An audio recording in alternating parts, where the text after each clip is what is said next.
Hi, this is Tamara from mooglyblog.com, and in this video, I'm going to be demonstrating how to crochet the emergency crochet basket, which is a free pattern you'll find on mooglyblog.com. To make this pattern, you'll need a 12mm crochet hook and one ball of Bernat Blanket Extra. We don't quite use the whole thing, but we do use most of it. You'll also need stitch markers. They are officially optional, but I find they're very helpful for patterns like this. And here we have the finished basket.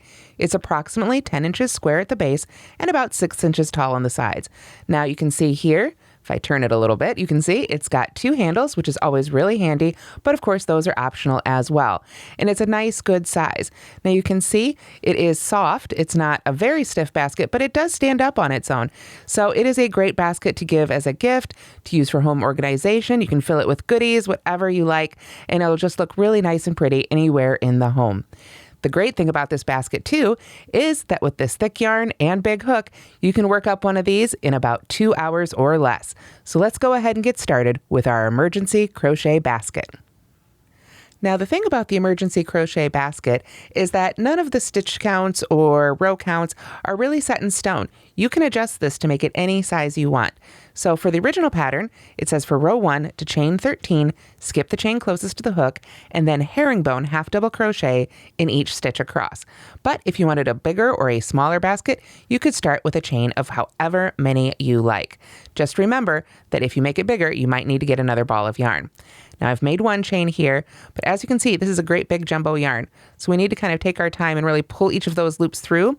Because of the chenille finish, or rather the chenille makeup of this yarn, it's got a lot of texture. So it doesn't just slide through each stitch. You have to really kind of give each one a tug up to the size that you want it to be here. A good size that you can work into with your hook. So because it is so simple, I'm just going to go ahead and stop right there. Again, for your full-size basket, you'll want to chain 13. And then we skip the chain closest to the hook and herringbone half double crochet in each remaining chain. So for this first row, I like to work into the back hump of the chain. So if we look right here, you can see we've got the top of our chain with our V's, and then underneath we've got those back humps. I kind of think of them as the humps on the Loch Ness Monster. When you see those iconic pictures where it's just a row of humps there popping above the water, that's the row of humps there on the back of our chain. So what we're going to do is skip that very first one closest to our chain and start working in the one after that. So to make a herringbone half double crochet, we yarn over, we insert our hook in whatever stitch we're going into, the indicated stitch, yarn over again, pull that loop through that stitch, and then continue to pull that loop on through the first loop that was on your hook. We're going to be doing a few more of those, don't worry, so you'll see it again. Then we yarn over and pull through those last 2 loops to finish it. And that's how we make our first herringbone half double crochet. Now I do recommend that this is where you use your stitch markers and that you put a stitch marker in the first stitch of every row. And that just helps you maintain your stitch count for row to row. So I've got my great big ones here. These are by Clover. They've got a bigger size of stitch marker that you can use here, which is really great with this jumbo yarn. So then, as I say, you just continue to herringbone half double crochet in each stitch across. So let's do that again together. We're going to yarn over, find the next stitch there, go into that indicated stitch, yarn over, pull the loop through the stitch, and then pull that loop right on through the first loop on the hook. So now we're left with 2 loops on the hook, and we yarn over and pull through those 2. We've got just a couple more here on my little sample, so we'll go ahead and do those together. Yarn over, go into the next stitch, yarn over and pull up a loop, pull that loop right through that next loop, and yarn over and pull through 2 to finish. So it looks like I've got one more here. So we'll yarn over, go into it, pull the loop through, pull that loop on through. So we've got 2 loops left on our hook, yarn over and pull through to finish it off. So at the end of your row 1, if you're making the full-size basket as written, you'll have 12 herringbone half double crochets. Rows 2 through 9, or however wide then you want to make your basket, they're all the same. It's chain 1 and herringbone half double crochet in each stitch across. Now a herringbone half double crochet is a little taller than a single crochet, so even though we're still just chaining 1, we want to kind of pull that loop up a little bit higher than we might normally do for a single crochet. Just give it a little extra tug as you make that first chain. Then of course we can turn and herringbone half double crochet in each stitch across, as I say, until you have the size of basket you want, or if you're following the written instructions, oops, I actually messed that one up. If you're following the written instructions, it will be a total of 9 rows. So 9 rows of herringbone half double crochet. So once again, we yarn over, go into the stitch. This time we're going under those top 2 loops because we're working into a row. Pull that loop through, pull that loop right on through that loop, the one we yarned over with, and then we can yarn over and pull through 2 to finish. Since this is the first stitch of this row, I will go ahead and put a stitch marker in it. And then, as I say, just continue to herringbone half double crochet across for a total of 9 rows or to the size desired. Then we're going to switch to rounds to make the sides. Okay, so after you've made rows 2 through 9, you should have a roughly 10 inch by 10 inch square, a little bit smaller than that because once we add the sides, it'll add a little bit of width and length. But now we're ready to move on to round 10. Before we've been working on rows, but now we're going to switch to rounds so that we can start building up the sides of our basket. So what we want to do first is chain 1 again. And this time we're going to be working single crochet, so you don't have to pull that chain 1 up quite as high. You can just make it sort of what feels right for a single crochet in this yarn.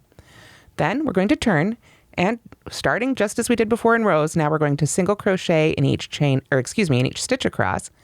So I'm going to go ahead and mark that first one, particularly important here now that we're working in rounds. Pull that loop down to size again here, and then just single crochet in each one of those stitches across your row 9, or whatever last row you made. Here we are. So I can see that's my last one. So I've got my stitch marker in there.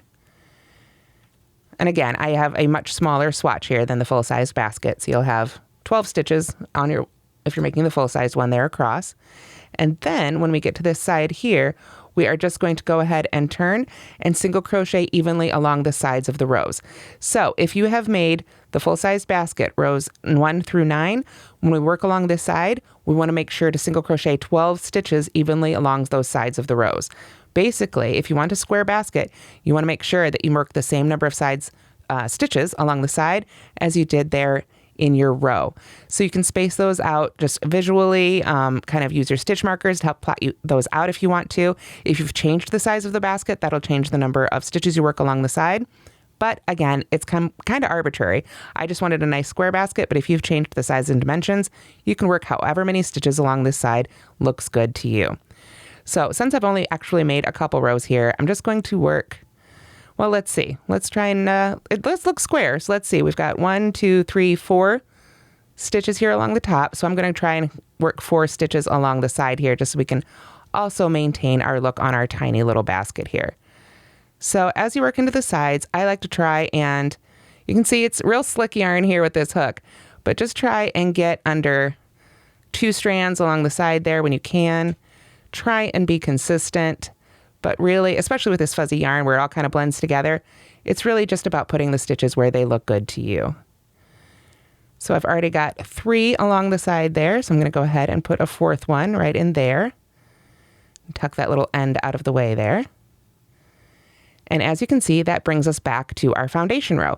Now, by working in those back humps when we made that first row, we've got our V's right here left along the bottom of our piece, which match the stitches up here. So that makes working to these bottom stitches just that much easier. Now we still just had 4 stitches. So we want to make sure to put 4 stitches, just 1 stitch in the bottom of each stitch here along our foundation row. So there's 2 and 3 and 4. And I can feel it. I don't know if you can see it here. It's starting to curl up already. And a lot of times when you're working in the round like this, it'll start to curl in towards you. Generally speaking, if you just flip it like that, this is going to be the outside. So if it flips over on you, not a big deal. Just flip it around that way. And now we have just this last side to work up. We've still got this final side. We've worked across our previous row, down one side, across the foundation chain. So now we work up the other side. And we want to, again, do 4 stitches because that's what we had on our other side. So if you've changed the dimensions of it, that's totally cool. Just make sure you work the same amount on both sides that you maintain that look. So there's 3, and I've got 1 more to kind of finagle in here wherever it looks good. Find our spot it wants to be. There we are.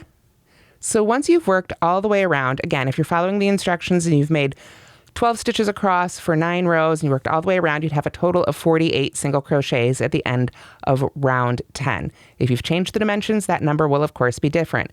When you get to the end of the round, we've got our marked stitch there, so I can just put my hook right in there and slip stitch to close up round 10. So at the end of round 10, you should have a bigger, but still somewhat shallow bowl shape happening here.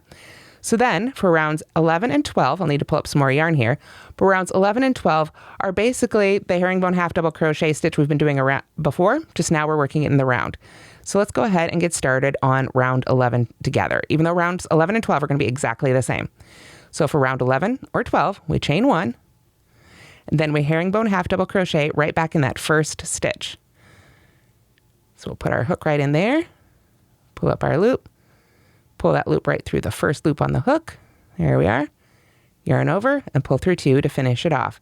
And then again, I do like to move that stitch marker on up there, and if you need to, you can also put a stitch marker in the last stitch of each round. That will help you maintain your stitch count as you work in rounds. So simply herringbone half double crochet in each stitch around, join with a slip stitch for round 11, do the exact same thing for round 12, and then we're ready for round 13 where we make our handles.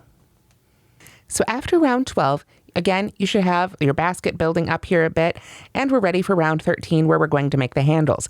If you want a taller basket than what I've designed for this pattern, again, the finished basket is about 6 inches tall, so if you wanted it to be taller, then you could just repeat rounds 11 and 12. Again, they're identical, just herringbone half double crochet in each stitch around, but just repeat that row for as many times as you like to make a taller basket. Again, that may mean buying more yarn. So moving on to round 13, whenever you're ready to make your handles, we're going to work in single crochets, and basically what we're going to do is single crochet in a number of stitches, then we chain, skip the same number of stitches, single crochet again, and then chain and skip again for the second handle.